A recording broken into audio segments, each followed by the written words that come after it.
Olá, tudo bem? Seja muito bem-vindo mais uma vez ao programa Saúde em Evidência na tela da TV Nova. Obrigado pelo carinho de sempre, obrigado por sua audiência. Eu sempre falo, né? Encontro marcado aqui na tela do canal 22.1, todo sábado, sempre ao meio-dia. E começo sempre lembrando para você acompanhar das mais variadas formas possíveis. Tem o Facebook, YouTube e Instagram da TVLW, também o nosso site www.tvlw.tv.br e também através da reprise toda quinta a partir das 8 horas da noite no canal N2 Educação. Conosco, Grupo LW, Líder Empresarial, AESA, Colégio São Domingos e Faculdade de Medicina do Sertão, todos juntos fazendo saúde em evidência para você. Hoje, recebendo a Ingrid Cordeiro, ela é enfermeira, trabalha aqui no Hospital Regional de Arco Verde, cuida do setor de vigilância epidemiológica e vai conversar conosco a respeito da Covid neste Saúde em Evidência. Ingrid, mais uma vez, seja bem-vinda ao nosso programa. Obrigada, Tiago. Boa noite, a todos os telespectadores, a equipe. E é mais uma vez, estou aqui e agradeço pelo convite, é um prazer enorme. Obrigado você pela tua presença e a gente já vai acompanhar o tema que traz o vídeo que traz o tema do programa de hoje. Vamos lá. Os números mostram que já estamos na terceira onda da pandemia no país. A rede Análise Covid-19, que reúne pesquisadores de diversas instituições, utiliza dados oficiais do Ministério da Saúde e das secretarias estaduais para fazer seus cálculos. Pois é, o coordenador da rede, Isaac Schwartz-Alpert, explica que o agravante agora é que não esperamos que os números baixassem para flexibilizar as medidas de restrição. Com mobilidade alta, vacinação lenta e sem testagem suficiente, estamos prolongando o fim da pandemia. A gente consegue ver claramente uma reversão da tendência de queda, que a gente conquistou essa queda a duras penas, com as restrições de mobilidade que a gente teve. Essa queda foi como se fosse um foguete, ela subiu, desacelerou, e aí ela começou a cair. Nessa desaceleração da queda, a gente já está vendo um movimento de reversão, uma notificação de novos casos por dia, inclusive em alguns estados já aumentando no país. E se a gente analisar os dados de mobilidade, a gente percebe que está tendo um aumento direto, se não foi um pico no Dia das Mães. A gente está tendo um aumento ali mais ou menos no Brasil, assim, desde o começo de abril, a primeira quinzena de abril, a mobilidade vem só aumentando cada vez mais. Isso faz o quê? Faz aquele efeito, desaceleração da queda, estabilização pós-queda, depois reversão, um novo aumento, Como se fosse uma energia contrária do movimento que a gente gostaria. Tudo isso, pelos números, pelo acompanhamento, cálculos que vocês fazem, é previsível e foi alertado. Sim, eu, por exemplo, na rede Análise Covid, o pessoal que trabalha ali junto comigo no voluntariado, a gente já está alertando mais ou menos desde a metade de abril que a gente está vendo esse movimento de reversão de tendência. E a gente alertava ainda quando a queda começou a desacelerar, porque a gente consegue medir a velocidade dessa queda, Quantos casos estão caindo por dia. Quando essa velocidade começou a frear, é o primeiro sinal de alerta. Quando essa queda ficou cada vez menor e começou a virar estabilização, é o segundo sinal de alerta. Agora a gente já está tendo na Bahia, Pernambuco, alguns locais aqui do Rio Grande do Sul, onde eu me encontro, aumento já de novos casos, ou seja, é o terceiro sinal de alerta. Isaac, vocês são ouvidos? Esses alertas são atendidos, tanto por parte da população quanto do poder público? Olha, a gente tem bastante resposta positiva, mas a gente sabe que nossos alertas não são nem de longe uma comunicação oficial.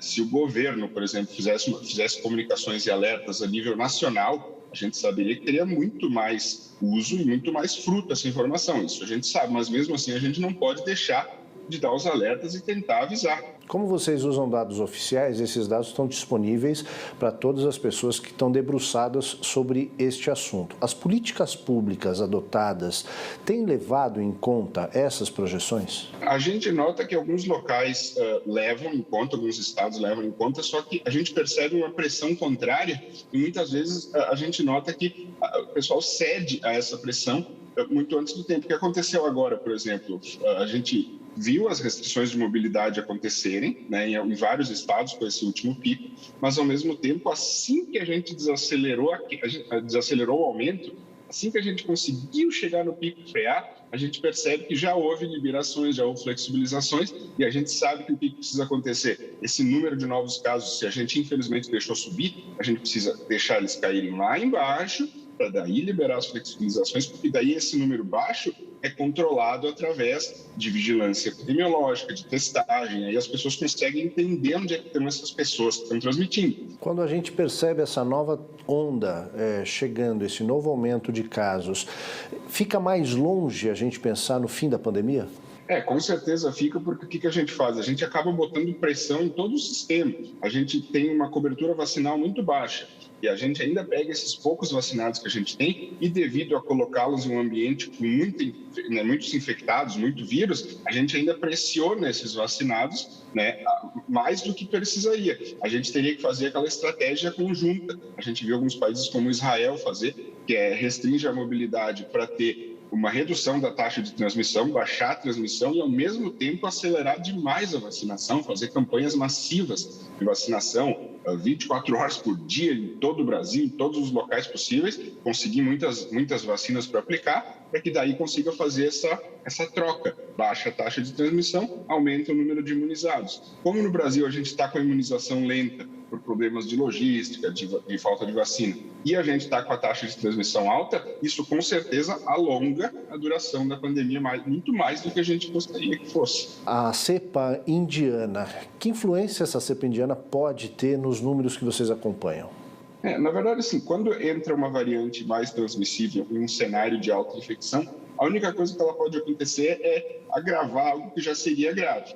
Aqui no Brasil, a gente já tem um lastro, vamos dizer assim, muito pequeno entre a capacidade hospitalar e a quantidade de leitos e a quantidade de pacientes, né? Porque a gente não deixou baixar esse número. Esse número do último pico ele ainda está muito alto. Então, mesmo um aumento não tão forte, não tão exponencial, já vai machucar muito o sistema de saúde, já pode gerar um colapso. Se a gente bota uma variante mais transmissível e causa mais casos num curto espaço de tempo, a gente só colabora, entre aspas, né? A gente só piora a situação para esse aumento, porque ela vem a agregar. O que funciona para a variante B16172, que é essa originada na Índia, para Q1 originada ali em Manaus, o que funciona para ela funciona para qualquer variante do vírus, que é o distanciamento, né, o ar livre, a ventilação, máscaras bem vedadas, PFF2, isso funciona para qualquer uma. Então, o que a gente tem que fazer? Sempre tentar lembrar que a variante ela não chega a ser causa, ela chega a ser consequência. Ela é mais uma coisa que surgiu pelo excesso de transmissão. Bem, Ingrid, a gente viu essa reportagem que foi exibida aqui no Jornal da Tarde da TV Cultura, falando um pouco a respeito dessa questão da terceira onda que nós estamos enfrentando.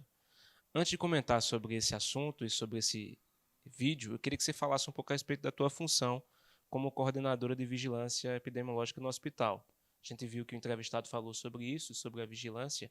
Eu queria que você explicasse para quem está nos assistindo o que é a tua função e qual o papel que ela desempenha dentro do hospital.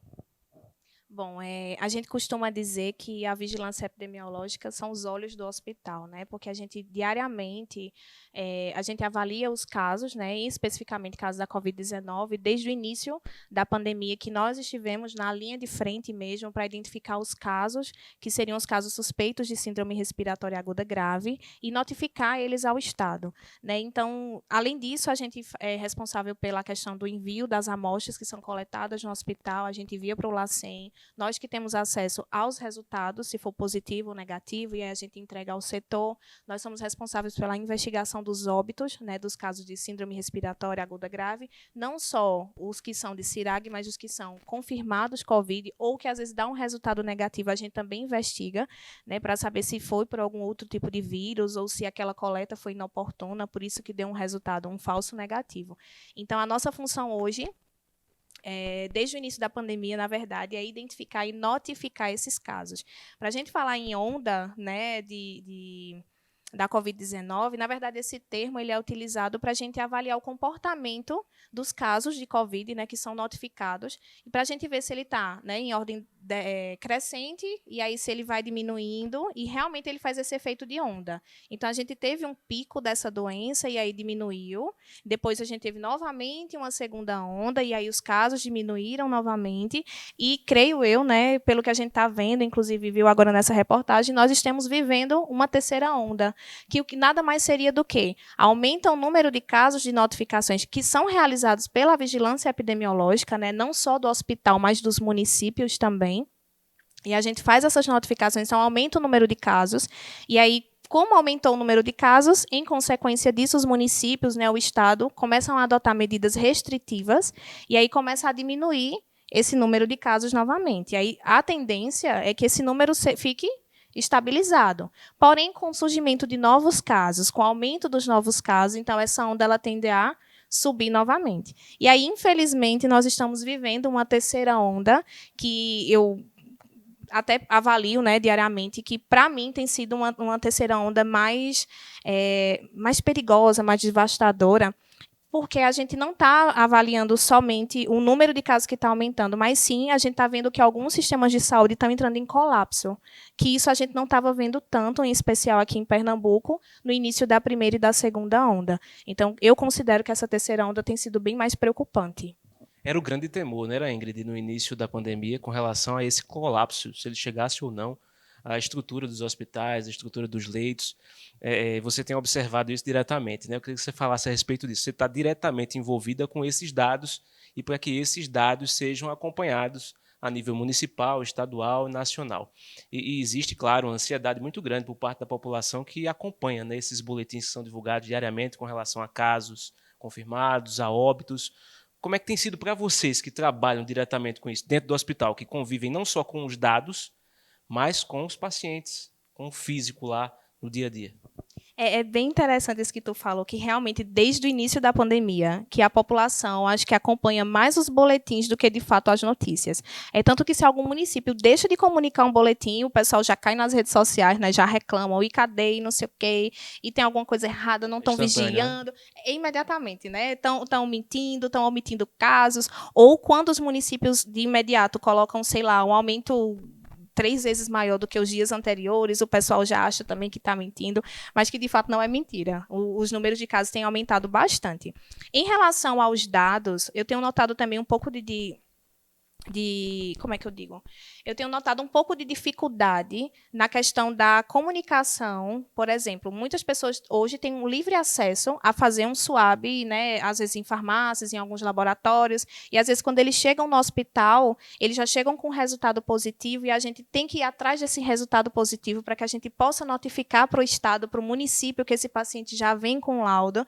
Né? Então, é importante que as pessoas que façam esses exames privados em farmácias, que a gente está vendo muito, que leve esse resultado desse exame quando for para o hospital, né, quando for internado, porque a gente precisa dele para que, de fato, a gente comprove que esse paciente está com a Covid-19. E caso não leve, a gente precisa repetir o exame, né, com RT-PCR e envia.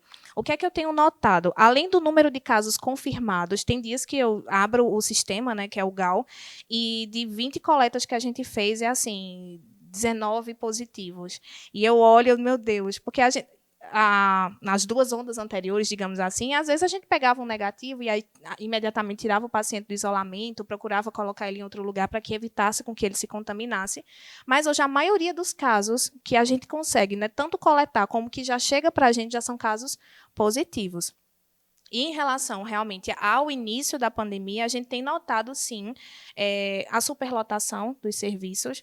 Né? A gente aumentou muito o número de notificações. Acho que, se eu pegar as notificações realizadas nesse mesmo período do ano passado, acho que a gente está de 3 a 4, 5 vezes maior do número de notificações, inclusive de pacientes internados. Né? Porque, às vezes, tem aquele paciente que está positivo, mas são sintomas leves que a gente orienta, né? Que, se agravar, procure o hospital para ver se tem necessidade ou não de ficar internado. Então, a gente tem notado, sim, esse aumento, a gente tem notado a superlotação, a gente tem visto constantemente, né, a luta dos coordenadores do setor Covid, a luta do pessoal que é responsável pela regulação de leito, para a transferência desses pacientes que são considerados mais leves para leitos de retaguarda de município, para que fique realmente lá no Hospital Regional de Arco Verde os casos em que o paciente não necessariamente precise de UTI, mas que sejam pacientes que sejam um pouco mais graves, né, porque a gente possa transferir pacientes, por exemplo, da Pedra, de Custódia, de Venturosa, para esses hospitais, de leitos de retaguarda, que hoje a maioria dos municípios ele tem hospital com leito de retaguarda, então a gente está vendo constantemente esse fluxo de pacientes sendo internos, sendo levados para esses leitos de retaguarda, e tem municípios que já passou muito tempo sem ter 1 ou 2 pacientes internos, e hoje a gente vê, por exemplo, o hospital de campanha daqui de Arco Verde com uma lotação, né, considerável. E por que é tão importante, Ingrid, esse número e esses dados? Você falou a respeito dessas pessoas que fazem particular, né? O exame particular, e, claro, são muitas pessoas que fazem isso.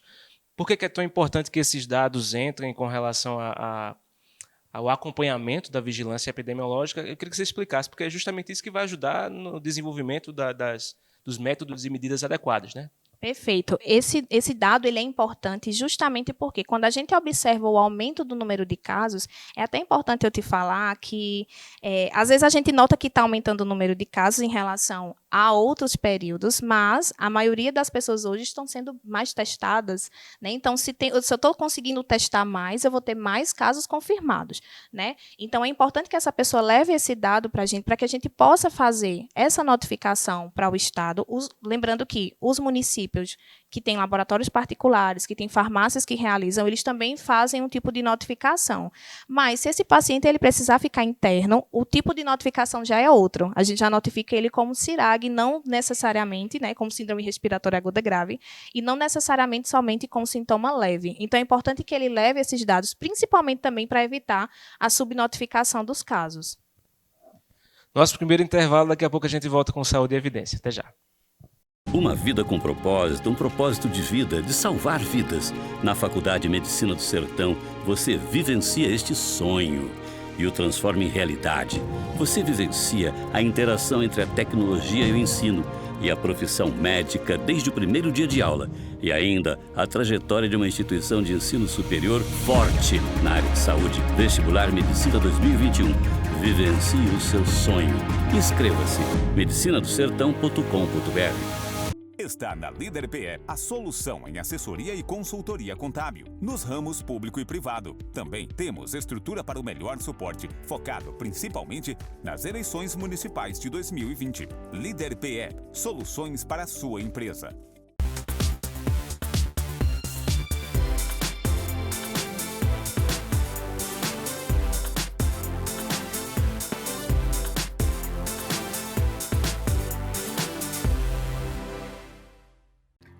O LW Hotel se encontra de portas abertas. Estamos de volta, aguardando você, cliente, com toda a qualidade e carinho de sempre. Nossa equipe está preparada e seguindo todas as normas e recomendações do Ministério da Saúde. Entrada, recepção, quartos, todos devidamente higienizados com os procedimentos adequados para garantir a você uma estadia tranquila. Neste momento, a sua saúde e segurança são a nossa prioridade. LW Hotel, sinta-se em casa. Mais do que nunca, é preciso viver o presente, olhando para o futuro. Na AESA, você encontra dezenas de cursos superiores com profissionais capacitados e muito empenhados em extrair o melhor resultado. Sonhe alto e conte com a AESA para ajudar a realizar. Voltamos com Saúde em Evidência para você na tela da TV Nova. Obrigado pelo carinho de sempre. Eu sempre agradeço, claro. Sua companhia é muito importante para nós nesse nosso encontro todo sábado ao meio-dia aqui no canal 22.1. Conosco, Grupo LW, Líder Empresarial, AESA, Colégio São Domingos e Faculdade de Medicina do Sertão. Lembrando que as inscrições para o vestibular 2021 da Faculdade de Medicina do Sertão estão abertas. Então acesse www.medicinadosertão.com.br. A gente vai ter mais uma participação, viu, Ingrid? Dessa vez é do secretário de Saúde aqui da nossa cidade, Isaac Salles, que também fala conosco a respeito desse tema. Isaac, seja bem-vindo ao Saúde em Evidência. Olá, Tiago, todos que acompanham o Saúde em Evidência. Esse aumento de casos também que a gente vem observando, né, não só que está bem acentuado no Agreste, mas também a interiorização que a gente sempre observou desses casos de Covid. Quando a gente observa que sempre começou lá no Amazonas, depois foi descendo para depois São Paulo, depois começou nos outros estados, e cidades também do litoral, e depois começa essa interiorização, passando pelo Agreste e depois Sertão. Aqui em Arco Verde a gente já tomou algumas medidas já de início, já prevendo que chegasse como reforço do nosso oxigênio, de medicação, de tudo no hospital de campanha, para evitar ser pego de surpresa. Que evitar uma epidemia você não consegue evitar, você tenta pelo menos você passar ela da forma mais branda possível, tá?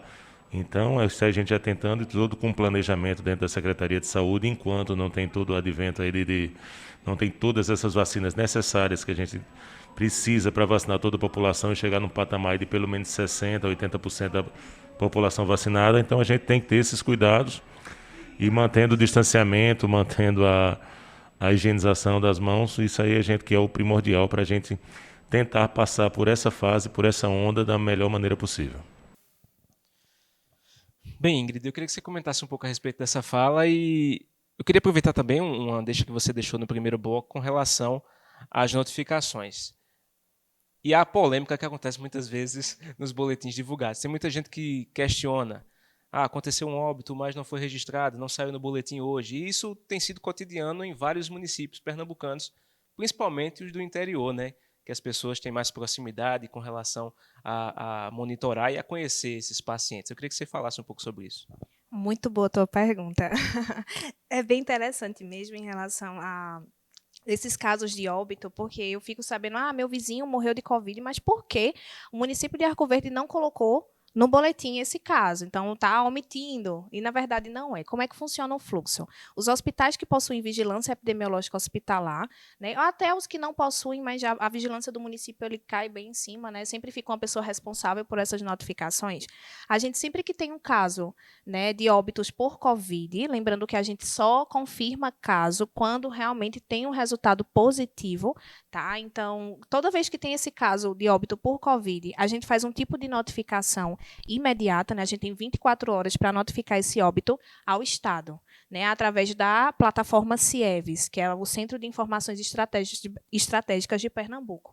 Então, eu faço essa notificação imediata ao Estado, o Estado vai avaliar se realmente houve notificação desse paciente, se ele está notificado, se ele tem resultado. Caso seja uma pessoa que fez por laboratório particular, que fez por farmácia, ou que foi feito um swab rápido, que hoje a gente está recebendo do Estado, né? O swab rápido, que é pesquisa de antígeno, então a gente anexa o laudo, faz essa notificação para o Estado, e aí o Estado faz a devolutiva para o município. Então, esse percurso, né, da gente notificar, eu tenho 24 horas para mandar, eles têm uma média de 24 horas também para mandar para o município, pode ser que demore, tá? E sem falar também que, às vezes, por exemplo, o paciente ele reside em Arco Verde, mas ele informa que ele mora na cidade da Pedra, e aí a gente notifica, o CIEVES manda para a Pedra, mas aí a Pedra identifica que ele não é residente da Pedra, ele realmente é de Arco Verde. Então, desse percurso de lá, a devolutiva vem para Arco Verde também. Então, é por isso que a gente não, né? Por isso que a vigilância do município não pode, assim que morrer, imediatamente contar para o município. Ele precisa de uma notificação oficial para o Estado, que é, de fato, essa notificação que eles recebem do CIEVES. Então, o hospital, no caso, eu faço essa notificação para o CIEVES faz a devolutiva para o município, e, a partir dessa notificação oficial, é que eles podem contar como um novo caso de óbito. Imagina o fluxo de informações, né, Ingrid, diariamente de todos os municípios do Estado, lá para essa central, para que isso seja contabilizado e esse retorno venha para cada município. É um processo que é complexo, né?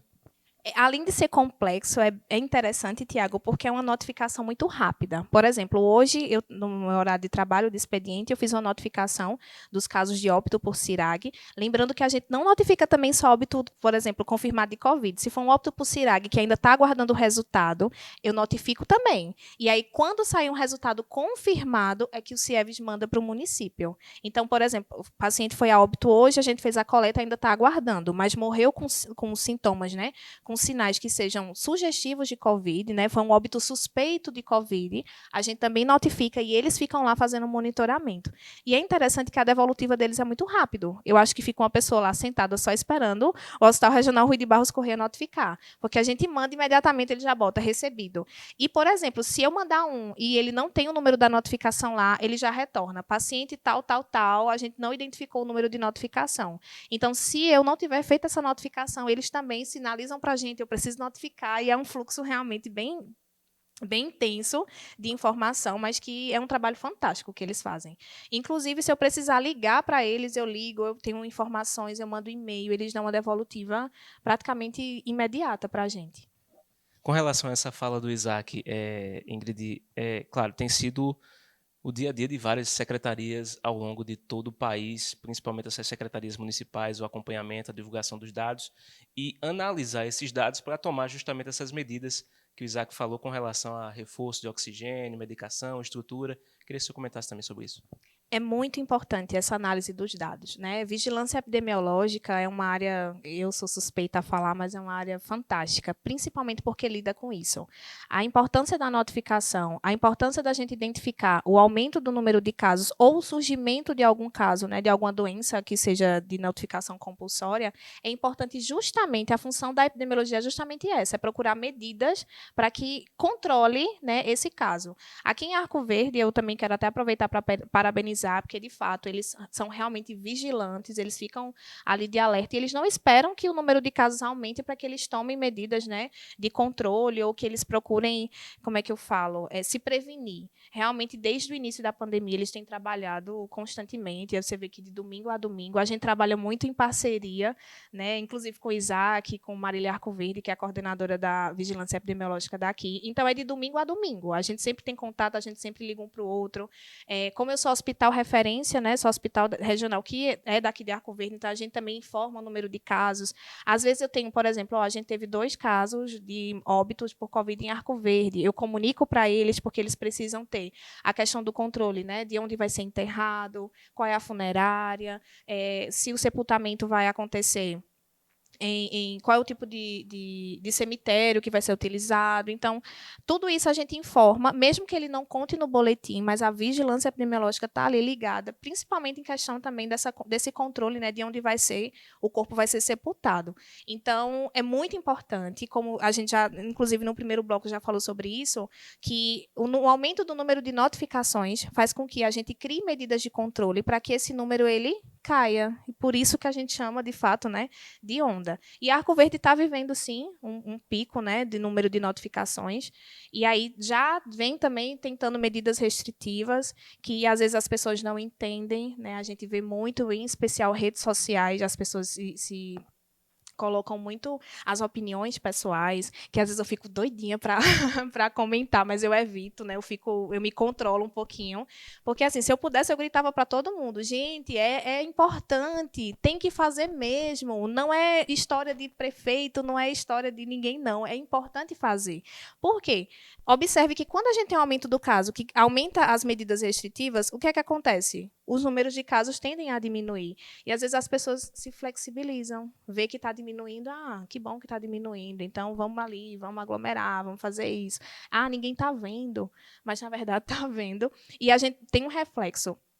Recentemente, eu não sei há quanto tempo mais ou menos, mas a gente teve casos de 3 irmãos internados, 2 amigos, marido e mulher, irmão e vizinha, internados no mesmo hospital, às vezes na mesma enfermaria ou às vezes na mesma UTI. Então, a gente vê que acontece sim. Não é porque eu estou com a minha mãe que eu vou viver junto com a minha mãe, que eu vou me aglomerar, porque todo mundo é da família, é todo mundo conhecido. Tá, mas ali, no meio dos conhecidos, pode ter um caso positivo que pode levar com que as outras pessoas, né, tanto adquirem a doença, como também pode levar a algum caso fatal. Então, é muito importante, sim, essas medidas restritivas, né, e é muito importante também essas medidas preventivas, para que Deus livre aconteça, né, algum colapso, a gente não precise vivenciar ele aqui. Nem comigo, né, nem com o nosso, nem com ninguém. Essa semana, o governo do estado tomou mais medidas restritivas com relação a essa região, da terceira macro-região, que é a que compete aqui a Arco Verde e às cidades da região, né? Eu queria que você comentasse a respeito disso.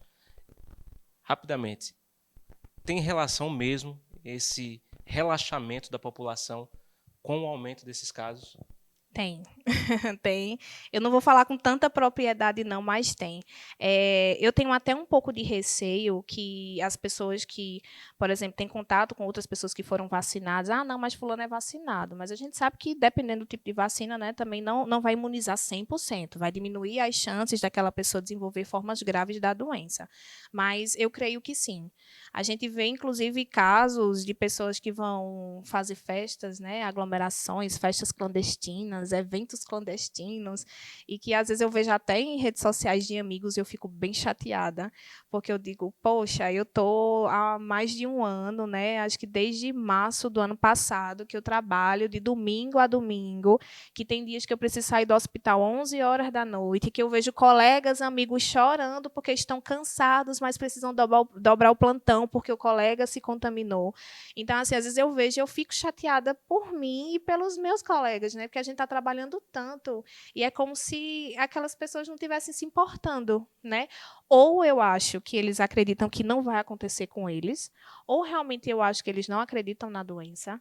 Eu não sei, mas eu relaciono, sim, esse aumento de casos a realmente o relaxamento da população. E aí, quando o município ou o Estado precisa tomar medidas mais restritivas, em especial esse tipo de grupo, né, esse tipo de pessoas, eles tendem a ser mais resistentes, porque eles acreditam que não funcionam. Eu já vi até pessoas que dizem, vai fechar tudo no sábado. Porque o vírus, ele entra de folga no sábado. Não. Na verdade, o vírus ele não entra de folga de sábado, ele está de domingo a domingo ali. Mas a partir do momento que eu diminuo a circulação de pessoas no sábado, eu vou estar diminuindo a transmissão, o contágio daquela doença. Né? Então, acho que as pessoas precisam ver um pouquinho mais por esse lado. Mais um intervalo, daqui a pouco a gente volta com Saúde em Evidência. Até já. Uma vida com propósito, um propósito de vida, de salvar vidas. Na Faculdade de Medicina do Sertão, você vivencia este sonho e o transforma em realidade. Você vivencia a interação entre a tecnologia e o ensino e a profissão médica desde o primeiro dia de aula e ainda a trajetória de uma instituição de ensino superior forte na área de saúde. Vestibular Medicina 2021. Vivencie o seu sonho. Inscreva-se medicinadosertão.com.br. Está na Líder PE a solução em assessoria e consultoria contábil, nos ramos público e privado. Também temos estrutura para o melhor suporte, focado principalmente nas eleições municipais de 2020. Líder PE, soluções para a sua empresa.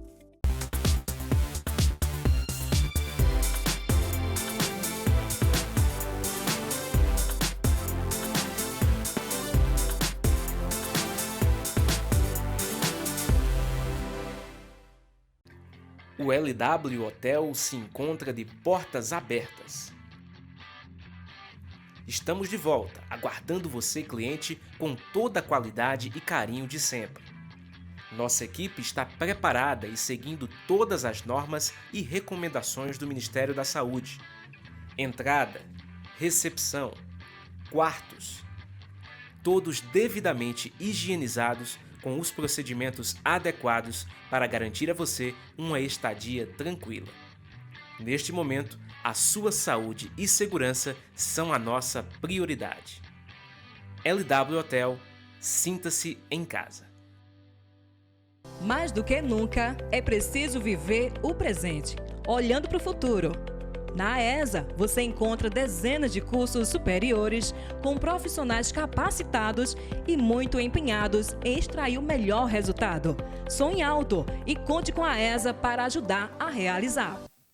Voltamos com Saúde em Evidência para você na tela da TV Nova. Obrigado pelo carinho de sempre. Eu começo sempre lembrando cada bloco dos nossos apoios, né? Conosco, Grupo LW, Líder Empresarial, AESA, Colégio São Domingos e Faculdade de Medicina do Sertão, todos juntos fazendo Saúde em Evidência para você. E lembro de você acompanhar nossas redes sociais, tá? Facebook, YouTube, Instagram e também acessar o nosso site www.tvlw.tv.br. Mais uma participação no nosso programa, dessa vez da coordenadora do PNI aqui de Arco Verde, Cláudia Cunha, que também fala a respeito da vacinação aqui no município. Cláudia, seja bem-vinda ao Saúde em Evidência. Olá, Tiago, e todos vocês que escutam e acompanham o Saúde em Evidência. Aqui em Arco Verde, 1º de junho, estamos iniciando o grupo prioritário dos trabalhadores da educação, seguindo também com a vacinação das pessoas sem comorbidades a partir de 59 anos. Estamos também trabalhando com a vacinação dos trabalhadores da área de saúde, de educação, pessoas de 18 a 59 anos com comorbidades. Então, conforme recebimento de vacinas do estado de Pernambuco, o nosso município avançará em todas as etapas contra a Covid-19.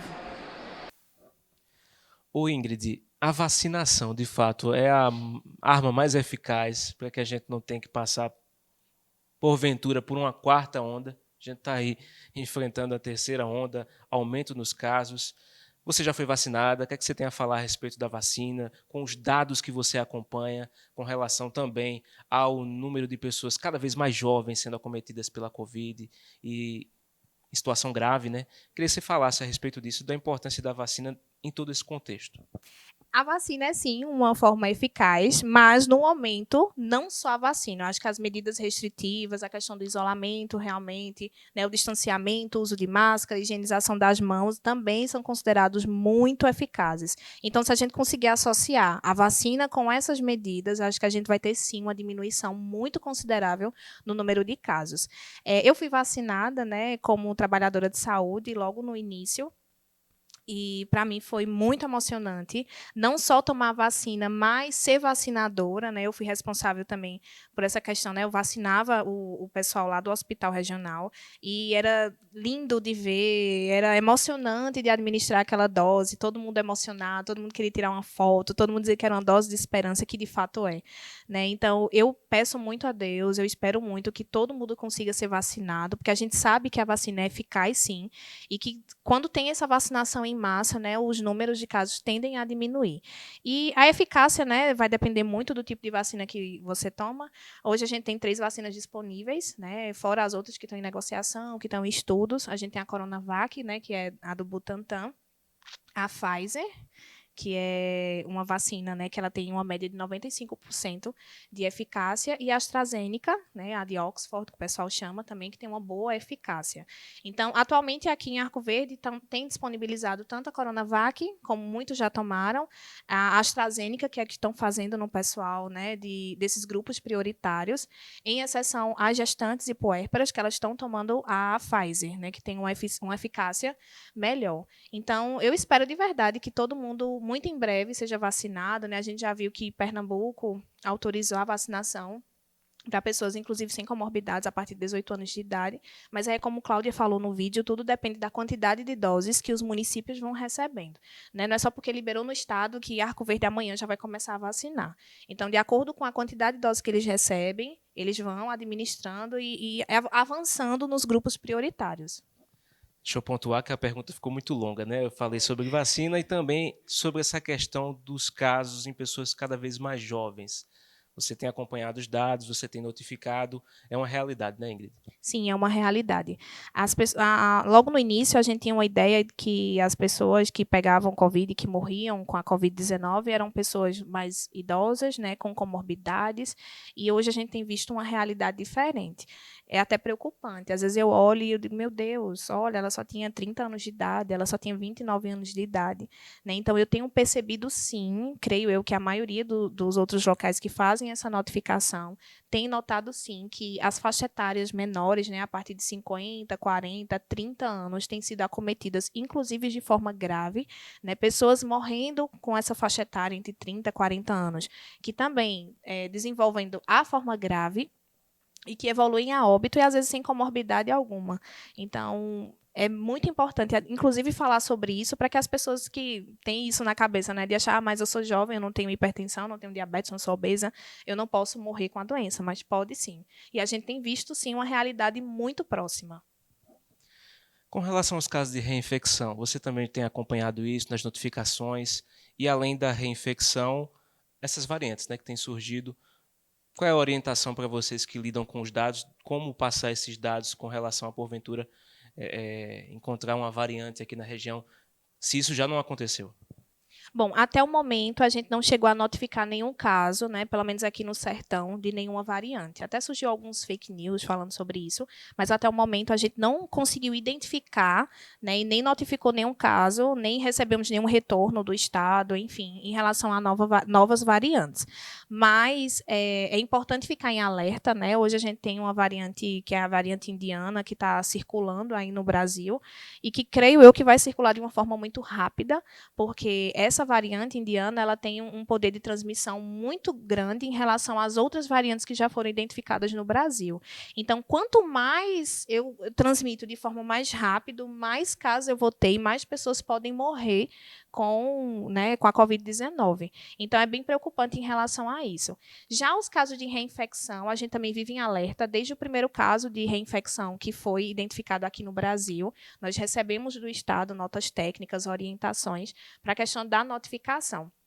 E é interessante que não é, por exemplo, eu já tive Covid, e aí eu estou doente de novo e eu dei positivo, foi positivo meu exame novamente. Não necessariamente isso é uma reinfecção. O que é que precisa ser avaliado? Por exemplo, se o meu primeiro caso, a primeira vez que eu peguei Covid-19, foi feito um RT-PCR, que é o swab nasofaríngeo, e aí novamente eu fiz um novo RT-PCR, o que é que eu faço? Eu preencho um inquérito de investigação para casos de reinfecção e envio para o Estado. E aí o Estado vai pegar aquele meu primeiro exame, que foi positivo, e vai analisar se foi a mesma cepa, se foi o mesmo vírus. Caso seja um novo vírus, aí é que a gente confirma um caso de reinfecção. E o que é que pode acontecer? Pode ser que na primeira vez que eu peguei sintomas mais leves, sintomas mais brandos, e não desenvolvi imunidade. Então, eu fico susceptível a pegar novamente. Então, se, por exemplo, alguém positivou uma vez e aí positivou novamente, a gente faz esse critério, essa investigação, a gente preenche o formulário, envia para o Estado, e aí o LACEN vai juntar os dois resultados de exame para ver se é a mesma cepa. Caso seja, aí confirma o caso de reinfecção. Mas pode acontecer de cepas diferentes, principalmente agora que a gente está com essas variantes. Então, realmente é importante e reforço. Mesmo vacinado, usar máscara, distanciamento, evitar aglomerações, higienização das mãos. Eu já havia comentado no último bloco com relação a essas medidas que o governo do Estado tem tomado, as macro-regiões cada vez mais se assemelhando nas medidas restritivas com relação à Covid e o aumento significativo desses casos. Se essas variantes não estão acontecendo, Ingrid, a que você deve essa questão do agravamento tão rápido dessas pessoas com relação a isso? É de fato por conta dessa questão da imunidade, muitas pessoas também terem pegado da primeira vez e ficarem mais suscetíveis ao vírus? Não necessariamente de ter pego a primeira vez e estar susceptível ao vírus. Eu levo isso realmente talvez, as pessoas relaxarem mesmo pelas medidas de restrição. Então, as pessoas voltaram a circular às ruas, que logo no início da pandemia, eu lembro que passou muito tempo, quase em lockdown, tudo fechado. Então, eu relaciono a isso. As pessoas estão circulando mais, as pessoas estão viajando mais, as pessoas estão se descuidando mais. Então, eu relaciono a isso. E eu me preocupo de verdade, caso essa variante, que infelizmente eu creio que vai chegar assim, chegue e aí acabe tornando essa pandemia aqui em Pernambuco mais devastadora. Mais um intervalo, daqui a pouco a gente volta com Saúde em Evidência. Até já. Uma vida com propósito, um propósito de vida, de salvar vidas. Na Faculdade de Medicina do Sertão, você vivencia este sonho e o transforma em realidade. Você vivencia a interação entre a tecnologia e o ensino e a profissão médica desde o primeiro dia de aula e ainda a trajetória de uma instituição de ensino superior forte na área de saúde. Vestibular Medicina 2021. Vivencie o seu sonho. Inscreva-se medicinadosertão.com.br. Está na Líder PE a solução em assessoria e consultoria contábil, nos ramos público e privado. Também temos estrutura para o melhor suporte, focado principalmente nas eleições municipais de 2020. Líder PE, soluções para a sua empresa.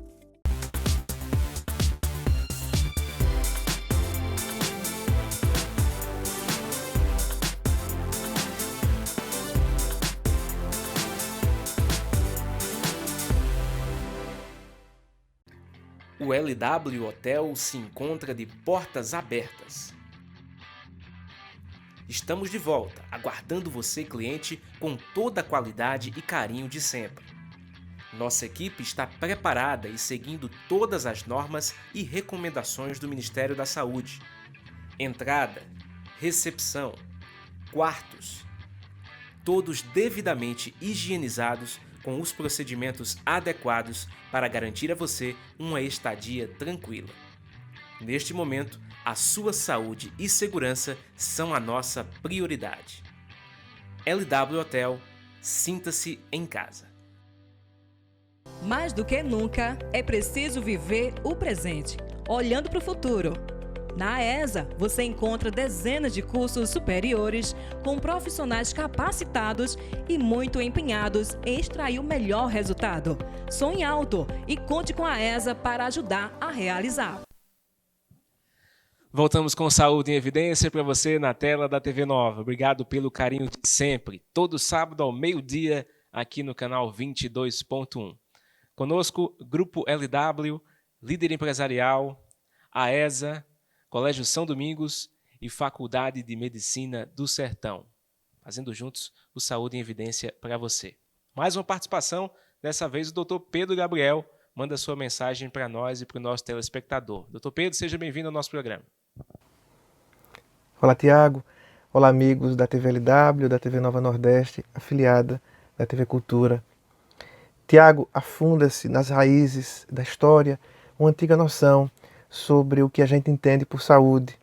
Data-se do século IV ou V a.C., quando viveu Hipócrates, numa ilha grega chamada Kos.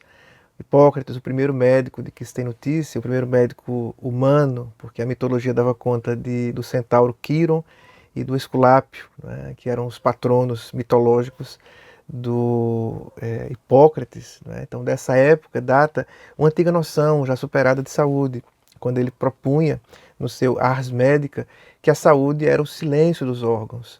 Então, a saúde, na época, era entendida como a ausência de dor, a ausência de fraturas, de cólicas, de desconfortos. Hoje, desde que a Organização Mundial da Saúde passou a pensar de maneira mais humana a questão da saúde, especificamente da saúde mental, entende-se saúde como sendo algo muito mais próximo do equilíbrio das coisas, de uma espécie de estado mais pleno possível de nossas faculdades, algo que é muito próximo do que a gente poderia chamar de felicidade. Nesse sentido, a saúde, especificamente a saúde mental, tem o saber, o conhecimento como seu componente mais importante. Conhecer o seu corpo, conhecer a sua comunidade, conhecer o mal que eventualmente nos assola, como o coronavírus, é parte integrante, parte fundamental da construção do que o Nietzsche chamava de uma grande saúde. Nesse sentido, Saúde em Evidência cumpre um papel fundamental em levar notícias e informações qualificadas e científicas para a população do Estado e de todas as retransmissões, né, que tocam quase o país inteiro. Então, Tiago, é importante que a gente compreenda, tá, o que é que significa essa tal terceira onda do coronavírus. Os eventos naturais, eles acontecem em ondas, porque a vida ela se dá em zigue-zague. Nenhuma experiência vital, nenhuma experiência humana, ela acontece em linha reta. Tudo é sempre a partir de oscilações, de variações, como as nossas variações de felicidade, de humor, de conquistas na vida. A natureza também é assim. De modo que a incidência de um vírus ela não se instaura de maneira repentina. Ela é como uma grande tempestade que começa com uma pequena garoa e se intensifica. E também no seu recuo, esse recuo também é paulatino. Assim como nós lutamos pela vida, o vírus também luta pela sua persistência. Ele produz variações, ele produz diferenciações.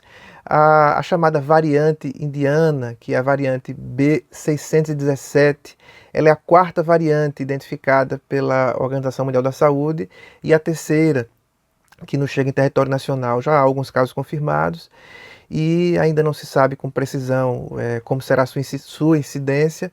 Entretanto, o que estudos apontam é que todas as vacinas que atualmente estão sendo ministradas, todas as vacinas elas são absolutamente eficazes contra todas as variações e que há uma tendência de que a sua incidência ela seja infensa, ela seja permeável, ela ceda diante do progresso da vacinação em massa. Entretanto, é preciso que a gente se ajude, é preciso que a gente redobre os nossos cuidados no uso de máscaras, na manutenção do distanciamento, na lavagem constante das mãos, porque a diminuição máxima da curva de contágio irá repercutir na curva de falecimentos. Então esperemos, não é, que essa tempestade volte a ser uma chuva e sequencialmente volte a ser uma garoa e esperemos que isso passe como passaram todos os grandes desafios da humanidade. Não será esse que haverá de encerrar a nossa jornada sobre esse mundo. Tiago, é importante que aqueles que nos escutem entendam que nós não estamos vivendo nada de extra-humano, mas algo demasiadamente humano. A história da humanidade dá conta de grandes desafios, esse é mais um deles. O filósofo alemão Friedrich Hegel, ele diz que a felicidade escreveu as páginas em branco da história, de modo que esperemos que essas tormentas escrevam páginas sólidas para a construção de uma humanidade mais fraterna e melhor. Que sejamos capazes, Tiago, de incorporar o imprevisto nas nossas vidas, a fim de, como disse uma amiga filósofa, contornarmos a armadilha da paralisia.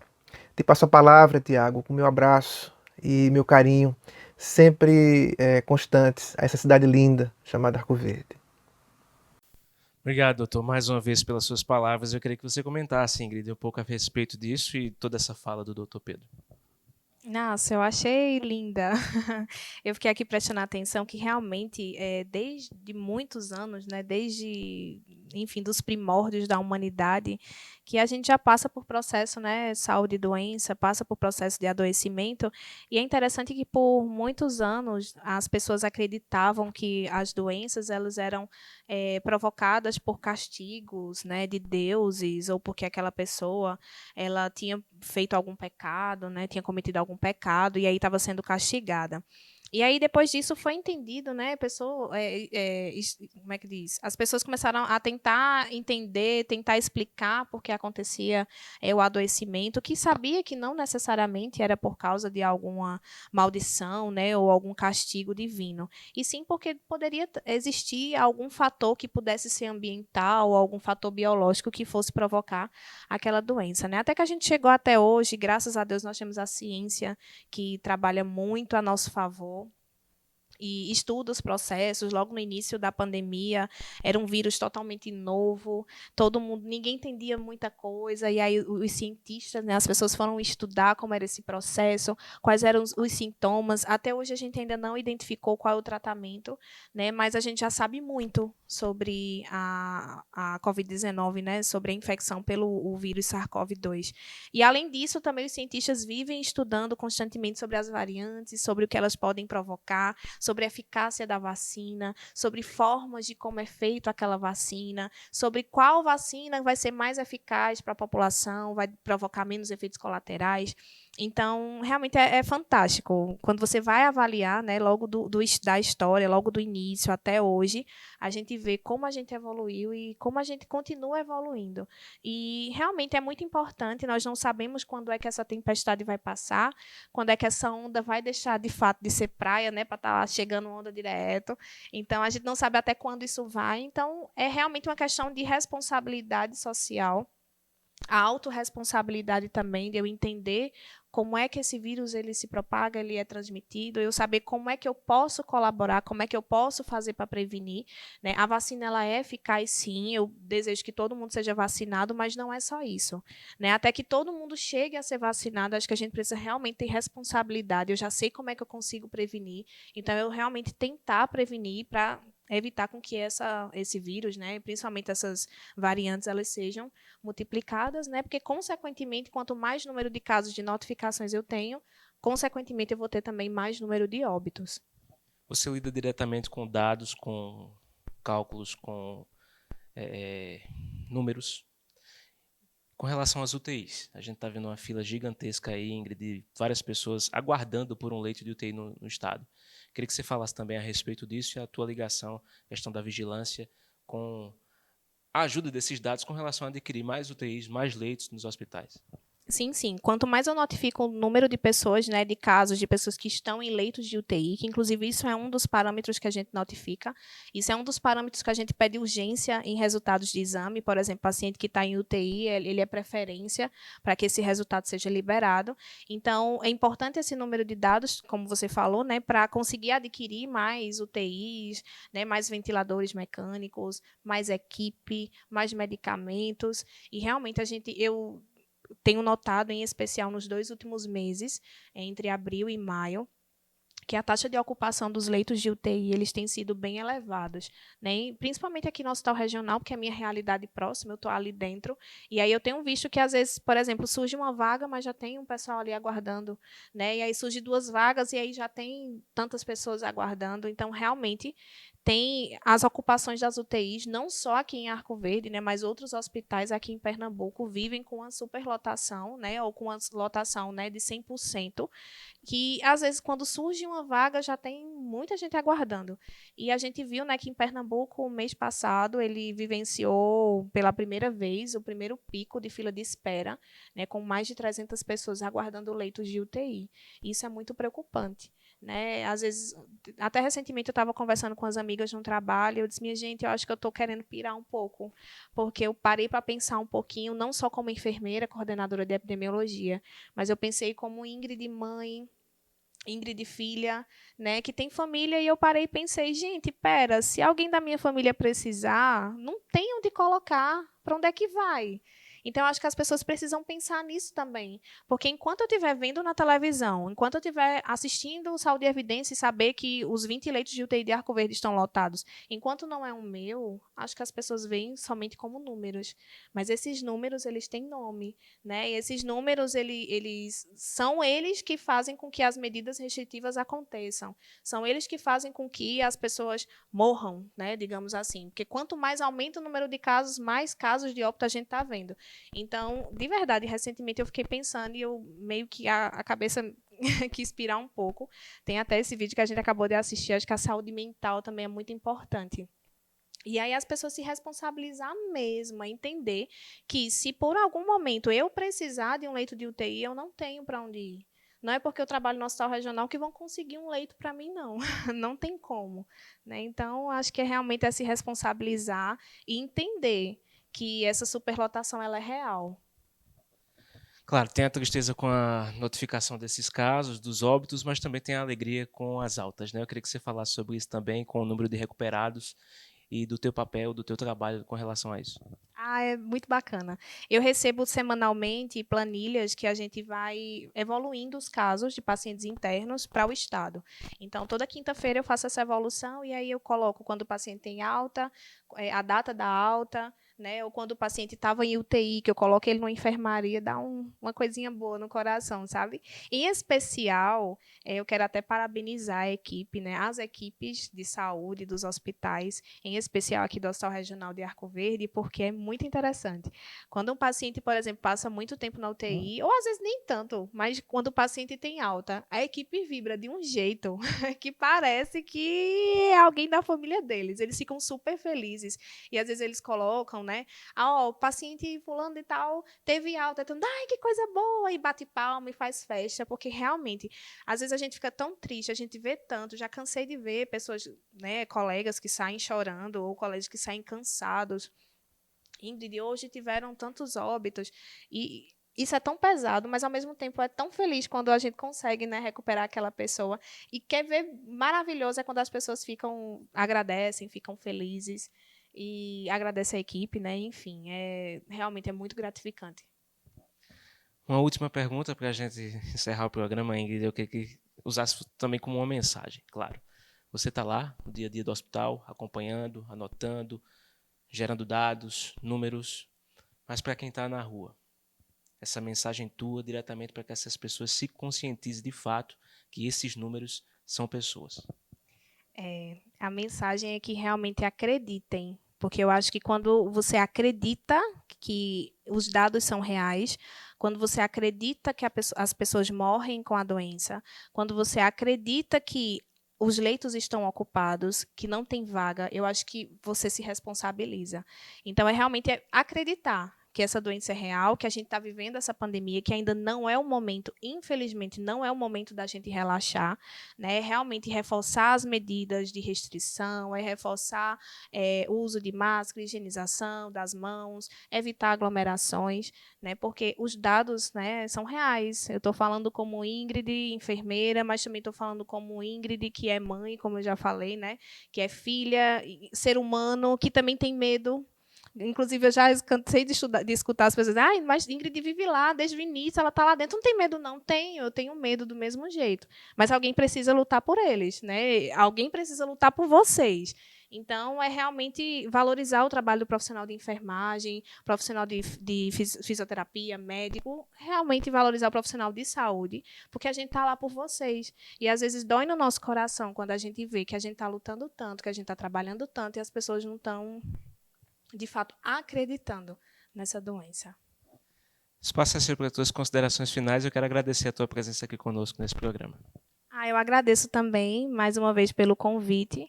É sempre uma responsabilidade muito grande estar aqui, né, falar um pouco sobre Covid-19, falar sobre dados científicos. É realmente uma responsabilidade muito grande, mas, ao mesmo tempo, é muito gratificante poder compartilhar um pouquinho da minha vivência e do meu conhecimento sobre o assunto. Obrigado, hein? Foi ótimo. Quero agradecer você e lembrar que toda essa nossa conversa aqui foi seguindo as recomendações de distanciamento e higienização dos microfones, e a gente ficou sem máscaras por conta do áudio, para ficar com mais qualidade, mas toda a nossa equipe está aqui nos bastidores usando máscaras. Agradecer a nossa equipe, o Arney Silva nas câmeras, na técnicas Ilma Leite, na direção-geral Lídio Maciel. Para você, um excelente restante de semana, até a próxima, se Deus assim nos permitir. Tchau, tchau.